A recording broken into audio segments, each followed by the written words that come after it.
This is a story that my father has told me multiple times.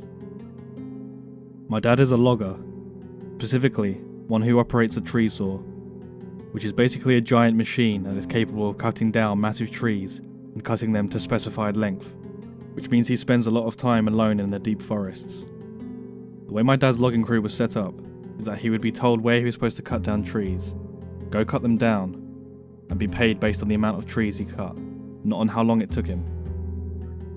So my dad used to work 16 to 20 hour days constantly to get done as quickly as possible, and then the rest of the crew would come clean up the trees and ship them to the mill. He used to work around 50% of the time alone, and the rest of the time with another tree saw operator named Renee. They would use radios to communicate back and forth when they were working together. This is relevant down the line. Sorry for all the backstory, but this is the start to the story. My dad and Renee were put on a new job site and were about 10 days in, and everything was going as planned. But they were constantly hearing weird chitter-chatter over the radio. It was such poor quality, no words could be heard, and whatever radio channel they changed to, it followed them. As they progressed through the job and went further up the mountain, the words from the radio slowly became more audible. Both of them agreed based on the small parts of conversations they could hear that something was wrong. They also started finding weird containers all over the place and signs that people had been there. People should not have been there. This was a 2.5 hour drive up a mountain. They had to spend 3 weeks clearing out the road so their trucks and equipment could make it up. They come to the realization that they are in a very secluded area with people who shouldn't be there, and the worst part is that they aren't scheduled to leave for about another week. They would only leave to refuel the fuel truck with gasoline for the machines. They would buy supplies and sleep in campers. One day, Renee comes across a tent and calls my dad over. They investigate the tent and find one lone sleeping bag and a duffel bag. They investigate the duffel bag and find many pairs of children's underwear and things that appear to be a rape kit, like rope, duct tape, sketched images of children being molested, and photographs of children that appear unaware they are being photographed. In the tent, they also find a small amount of food, which includes canned goods and an apple, which proves the tent has been occupied recently because there was no mold on the apple. They are now on the mountain alone, with which, a best case scenario, is just a really fucked up individual. Renee instantly wants to get the hell out of there, but my dad, being the hardest working person I've ever met, insists they need to finish the job first and then get the fuck out of there. They decide they will not talk over the radios except in cases of emergency, and see if they can hear something over the radio. They are now in close range of whoever's been talking over the radio to hear the conversations between two men about collecting water and wood for the fire. Nothing abnormal except for the fact that these guys don't belong here and that the tent was undoubtedly theirs. At the end of the workday, my dad hears them on the radio, talking about one of them collecting brush for a fire. My dad hops on the radio and attempts to communicate with them about what they are doing. He says, "Who are you? And what are you doing here?" After this, the conversation between the men abruptly stops and they never pick up. That night, Renee wakes my dad up and whispers for him to get his gun, as someone is outside. My dad has told me that the first thing he hears when he wakes up is the quiet shuffling of footsteps. My dad fumbles for his gun and finds it, but realizes that it's not loaded and has little clue where his rounds are. Renee has nothing, and the thought of calling the police is absurd for multiple reasons. They hear a jiggle on the doorknob, and it opens. The camper is far enough off the ground to where you had to jump in, and there is no ladder or footstep. It just stays open, and neither my dad nor Renee move. They hear scratching right outside the door. After 4 minutes of scratching, my dad can no longer take it, and nods to Renee. He gets up quietly and walks towards the camper door, and the second he reaches it, he is met with intense pain across his right eye, all the way to his left cheek. He had been cut and falls out of the camper, hitting the ground hard.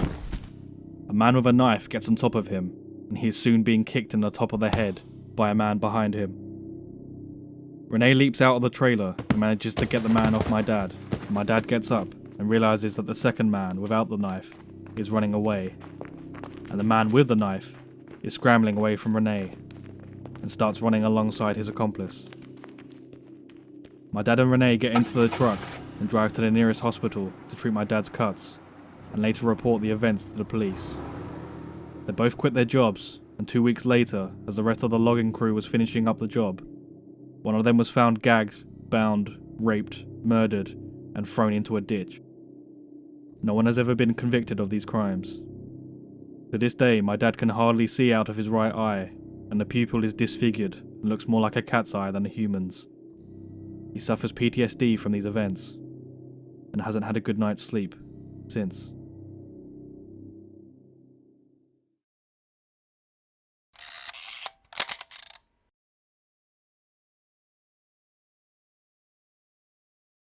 This is a popular story with my family and most of my friends. Amanda is my brother's girlfriend. At the time of this story, she was looking for her first apartment and moving out from her parents' house. Her and my brother didn't want to move in together since they had only dated for a few months. She opted instead to search for a roommate online. Browsing Craigslist, she found an ad titled something like "Roommate Wanted, Females Only." This sort of thing was common since the area she was looking in was mostly young professionals. The listing was for a room in her house for about $225 a month, which was quite cheap compared to most places listed. The occupant listed herself as a 23-year-old college student that wasn't comfortable with living with any males. The other roommate would have their own room and attached bathroom. So far, Amanda was into this place. However, the listing only had a single photo from outside the property. Amanda sent an email wanting to meet the occupant and tour the house. Within 30 minutes, he received an email back with all the details and time to stop by. The girl worked late hours and wanted Amanda to stop by at 8 PM. When Amanda arrives, there is a handwritten note on the front door saying, "Door broken, use back door." Walking around the house, it looks nice but slightly unkempt. Tall grass, weeds, dusty windows, etc. Still no alarms for Amanda though. When she knocks on the back door, an older man opens the door. At first, Amanda thinks she has the wrong house, but the man reassures her, says the occupant, I forget the name, was out and he was the landlord. The occupant asked him to meet Amanda since she was working late. He seemed pleasant and offered to show her around. Alarms start going off, but aren't at red alert yet. First, the guy was clearly in his 40s, unshaven, and looked like he lived in his car. Also, only the kitchen light was on. As they walked around the house, Amanda noticed one huge red flag. No furniture. Nothing. The landlord was polite about answering questions, but seemed irritable to keeping lights on for too long, rushing her around and only letting her look at rooms for a few moments. There was a single room that the landlord wouldn't open, telling her that it was the occupant's room and he didn't want to invade her privacy. As they walk down the hallway into the living room, he notices the front door has a plank nailed across it. Broken, for sure. Amanda's creepometer is starting to ding, but she decides to wrap up the walkthrough and leave, but trying to be polite. As she's giving the guy her "thanks for the showing" bit, he perks up and states that he forgot to show her the basement. It's recently furnished and would be a great rec room, and she should take a look down there. At the time, Amanda and the landlord are standing in the small hallway between the front living room and the back kitchen. In this little hallway was the basement door. When he opens the door, it opens outwards to create something of a barrier between Amanda and the back door. The basement is pitch black. He smiles, motions down the stairs, and says, "Ladies first." What happens next is nothing more than a stroke of luck. Amanda gets a text just as some random person parks their car in front of the house. Thinking on her feet, she pretends it's a phone call and answers her phone. "Hey, yeah, are you here? I'll come out from around back and let you in. It's great, you have to see it." With a motion of confidence, she excuses herself around the landlord and walks out the back door. She says the guy just looked at her like he was confused. Once outside, She sprinted to her car and sped like hell out of there. When Amanda got home, she told her mother and my brother everything. Cops were called, they took her statement and went to investigate. The Craigslist post had been removed. The house had been foreclosed over 6 months earlier and the property had been abandoned. When the police investigated, they found that the closed room the landlord didn't want her to look in was where the man had been staying. There was a pile of old dirty blankets, rotten food, and empty gallon jugs everywhere. More creepy was he had plastered ripped up pages from porno mags on all the walls in the room. The really scary part of this was the basement. The man had tied a thin piece of fishing twine about shin level across the stairs about halfway down. The basement was empty except another pile of old blankets, a broom handle wrapped in leather belts, and a small box with a few rolls of assorted tape, duct, electric, etc. Amanda ended up not moving in.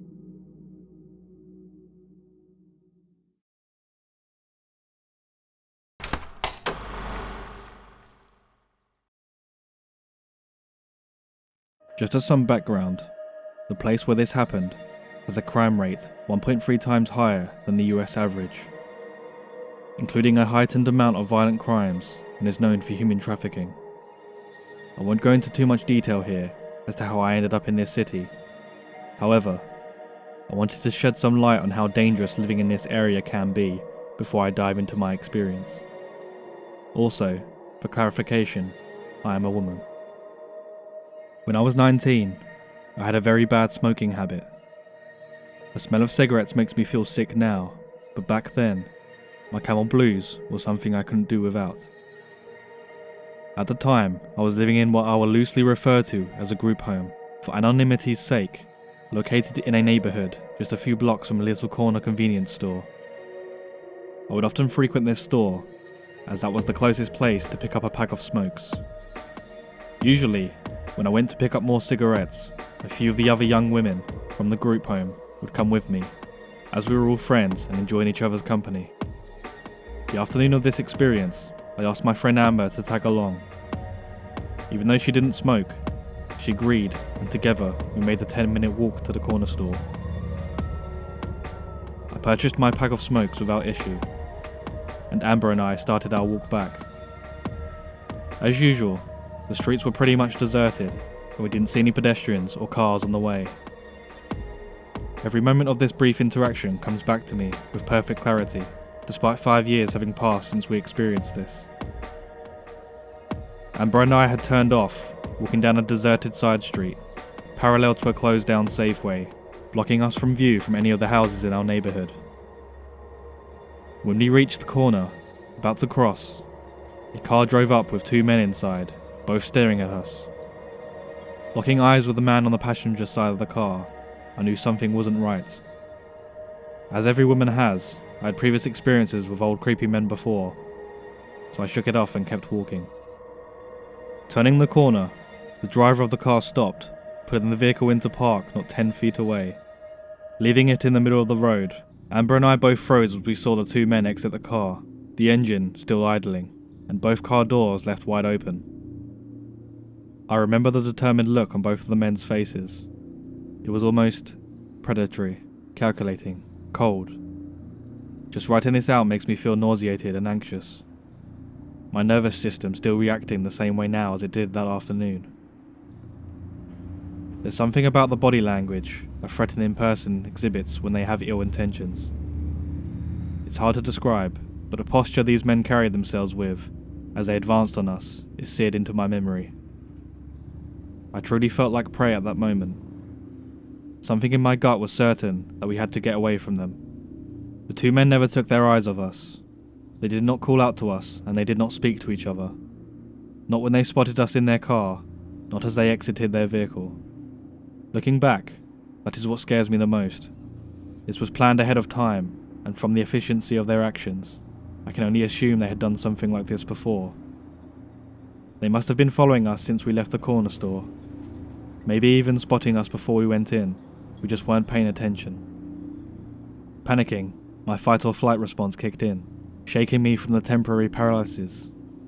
Glancing around desperately, I saw two familiar people come into view at the far end of the parking lot, across the street, down quite a ways. I grabbed Amber's hand. Run! I shouted, pulling her with me as we sprinted away, the two men close behind. Maya! I yelled, using my free hand to wave desperately to get our friend's attention. She and her boyfriend were looking at us, confused, as we reached them. Turning around, I saw that the two men had jumped in their car and sped off. At the time, I guess Amber and I both shrugged off the experience. We didn't talk about it or tell anyone, except to explain breathlessly to Maya why we had come sprinting over. Honestly, I cannot believe our luck. What if Maya and her boyfriend hadn't been walking down that road at the time? Would the men have kept up the pursuit? What if one of us had tripped? What if those men had decided to follow us home, which was only a few blocks from where they tried to abduct us? What if they had succeeded in kidnapping one of us? Sometimes, I catch myself imagining all of the worst case scenarios we could have ended up in. Part of me wants to know what those men had planned. The rest of me is just thankful I'll never have to find out. I was still incredibly naive at that age, but looking back on this as an experienced adult, I realise how fortunate we were to have gotten out of that situation unharmed.